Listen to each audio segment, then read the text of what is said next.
Good morning, Lauren Elizabeth here, or good afternoon, whenever you're seeing this video. Welcome, Lauren Elizabeth here.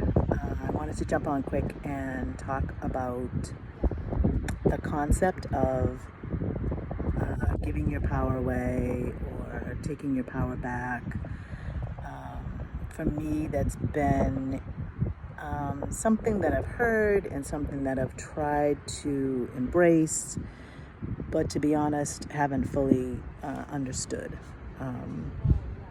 how to do that, what it really meant, and what it meant for me. Until the other day when I was actually inspired to jump on and do a video inspired by a picture I found of me and my dad when I was little. Probably the only picture I have of me and him. We weren't very close. We didn't see each other a lot, and certainly it wasn't, even when we saw each other, we didn't do a lot of pictures. So anyway, he's been passed on for quite a number of years, 24 years, and I've done a lot of healing in that space, around abandonment, basically around abandonment. But it was interesting what was triggered when I found that picture. I had actually come on and started a video that never ended up a recording, which I chuckled and said, okay, the message isn't, I haven't fully received the message yet, so it was fine. I just kept going. And what the information that I've been given, the message that had come through since then, since I've found that picture, that's been through, walking the beach and meditating, and through dreams, through Reiki, healing, through lots of tears, has been that it's not, for me, it's not only my power that I've given away, or maybe it's not even my power at all that I've given away. What I've given away has been pieces of my soul. So, and it fits in my journey, in my spiritual journey, or development, personal development journey, in that for so long, probably all my life, certainly since I was a teenager, certainly since I was in my 20s and 30s, married, having kids, I've always been extremely lucky, extremely blessed, extremely grateful. I have healthy children. I have a healthy family. I've been very, very blessed and very lucky. Even through challenges, I've been very blessed. Yet, I always had a sense that something was missing. I was always looking for happiness, fulfillment, the next thing, consciously or unconsciously, through so many things. Trying to get the next, getting a great job, looking for the next role, or the next vacation, the next improvement on the house, the next. And while I've come to a space of realizing that, like what they all say, happiness and fulfillment come from within. Again, that can be very cliche unless you're going through it and you actually experience it, which I have gotten to a good point of really not looking externally for something, even which is a balance when I'm trying to do the spiritual growth and healing and those kinds of things, because you do need people that have kind of gone down the path before you to help, whether it's with energy work or just therapy or someone to talk to. So I feel like I'm in a good space of balancing between listening to my heart, to the voice that comes through my heart, and trusting it, and then acting on that, balancing that with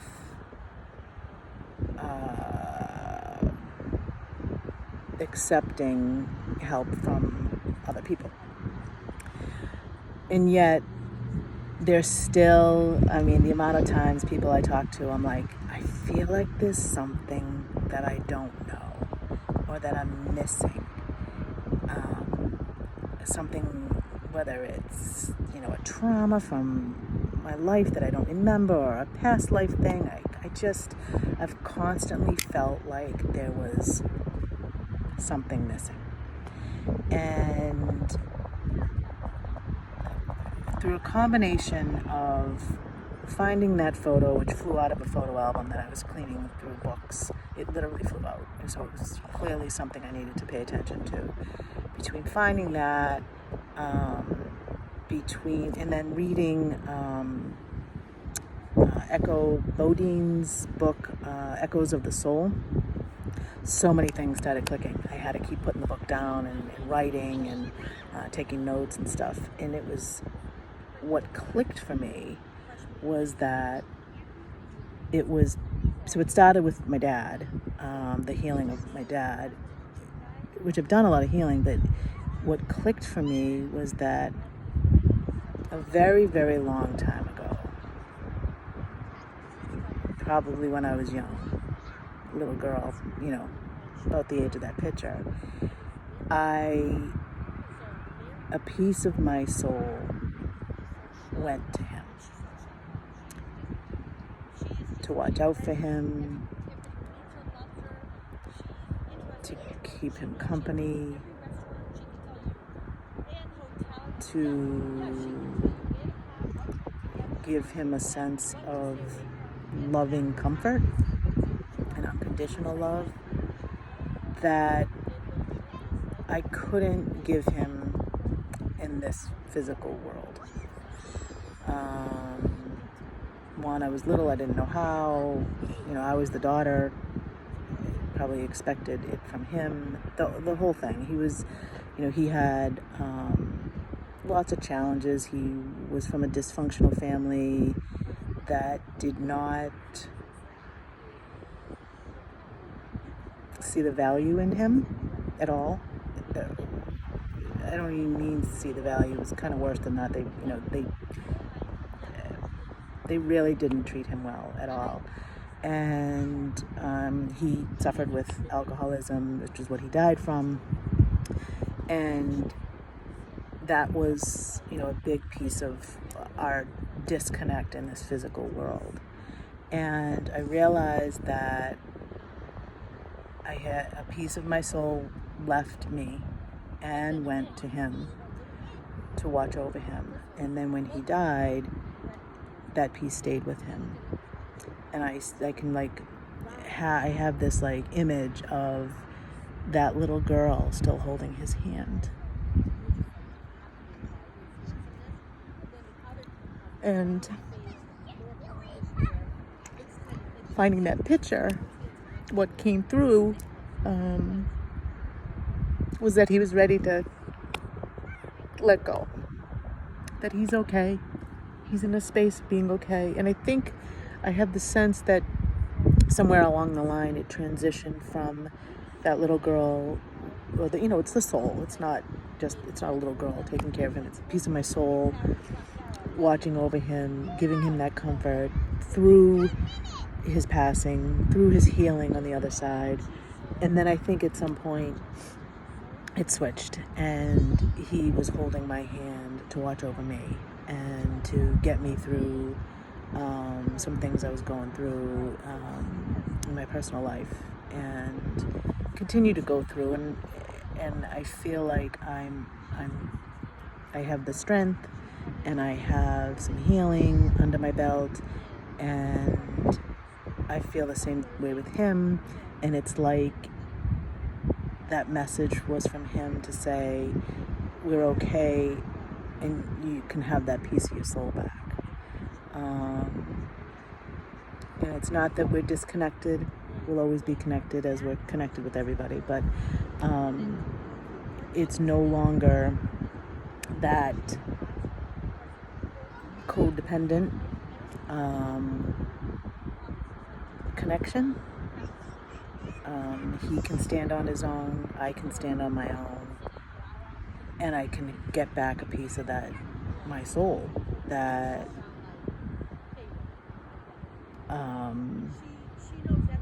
I knew was missing. And so subsequent to that, as I explored that a little bit more, I realized that he's not the only one that I've done this with. And I thought, I wonder if this is, aligned with that whole giving your power away. A lot of people that are deeply empathetic and, what we call empaths maybe, or highly sensitive, or are very giving, overgivers, and, for whatever reason, trying to get approval, you won't want people to like them, whatever it is. I looked across the scope of my life and the people that I'm currently still having challenges with energetically, like I can't get out from under their thumb, even though in the physical sense I'm not around those people anymore or limited around those people. There is that energetic pull, and when it comes up, and each one is different, what's coming up is not only the thought of that person, but the patterns, the behaviors, the emotions, I don't even know what the right word is, but like the healing categories, if you will. So like abandonment or manipulation or narcissism or whatever it is. So those things are coming back up. And I thought, I wonder if I also have given pieces of my soul to those people based on the relationships that I was in at the time with them, and based on wanting to help them and take care of them, and even to an extent my children. And it's not to say that I want all my pieces of my soul back, I want all my hands back, let go, you're all on your own. But yet it is like that, because I don't need or want to have a codependent relationship with my children. I don't want them to be dependent on my energy or my anything, because that's not going to help them. I will always be there for them, and yet it's like taking off the training wheels. It's like, okay, I need all my training wheels back for my bike, and they're all okay. Everybody's okay, and I don't need to give pieces of myself away, and I can still be loving and kind and helpful and part of their lives. And what it does is it helps with the boundaries. So now, when you think about it, it's hard, and I can envision this. Like, so, if I envision me hold a piece of my soul holding their hand, or their soul holding their hand. And how do I, in some relationships where I need to put boundaries up, how do I put a boundary around when I'm literally connected energetically to those people? So I got to take that piece back so I could put up those boundaries and they stick. And that's been like a huge relief and a density clearing, and it's been amazing. And I just really felt like I wanted to put this out there, see if it resonates with anyone.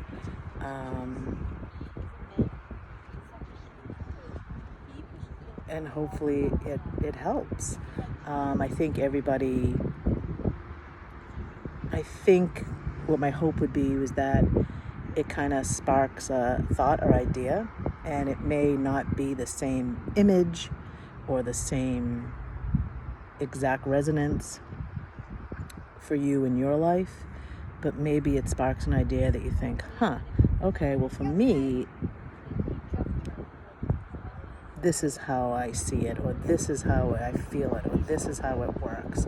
And that could maybe help to unravel a little bit of that stuff. Now, I will caution you and warn you, when you do these healing things and clear away some crap, sometimes a surge, like you think of like being at the beach, which I'm sitting at right now, like if you're down near the water and you push away a whole bunch of sand, what happens? Like the water can come gushing in. So just know that. Know that the water can come gushing in, emotions could come gushing in, other things that you maybe thought, or other things could come up. So for me, what happened was yesterday I had this awful day where energetically I was like super anxious, and I didn't know where it was coming from. It was like I was in this foul mood. I'm looking at astrology. I'm like, what is it? It's not a full moon. Like, what is going on? I couldn't get out of it. And I ended up in this back and forth with my youngest son that was nonsensical, but yet I couldn't stop myself with the texts. And he recognized it, and he's like, Mom, where is this coming from? And all this other stuff. And I did have to totally step back, put my phone down, and what I realized was it was the energy from what I was healing. So a lot of manipulation, a lot of disrespect. And my reaction to that over my lifetime has been immediate and volatile, and how dare you disrespect me, and very defensive. And then I get reactions back of, you're a crazy person, blah, blah, blah, blah, which makes me more angry. So that's what came up through me after I had this wonderful, like, healing, moments and past couple of days. And then all of a sudden I was like, whoosh. I was like, what in the holy hell is going on? But it was good because I was able to step back and recognize it and tie it to some of the people that I had basically pulled pieces of myself back from. And it was almost like knocking the kickstand out from under these people, in that, they didn't come at me, but the energy did. And it just happened to manifest itself through an experience I was having with my son, and I reacted immediately, which is unfortunate, and we've had to do some work to kind of unwind that. But that's what this is all about. That's what life is all about for me, is these experiences that my soul wanted to experience and go through and heal. And today is a much better day.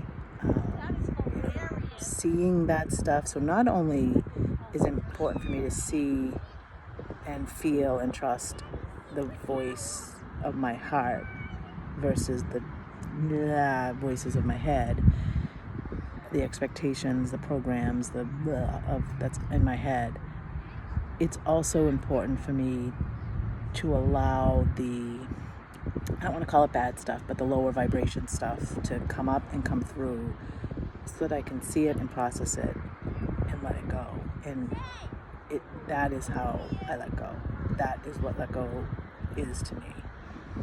That is what I right now am feeling, is taking my power back and not giving my power away. And what I feel like that will help me going forward in the space of doing like Reiki healing, for example, where I can have compassion for a client and yet not give a piece of myself to that client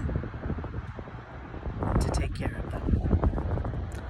I got to keep the pieces of myself. So I feel like this is a really important part of my journey to have been able to go through and recognize, so that I can move forward. and hopefully it resonates with someone or more than one someone's, and it will help you in your journey.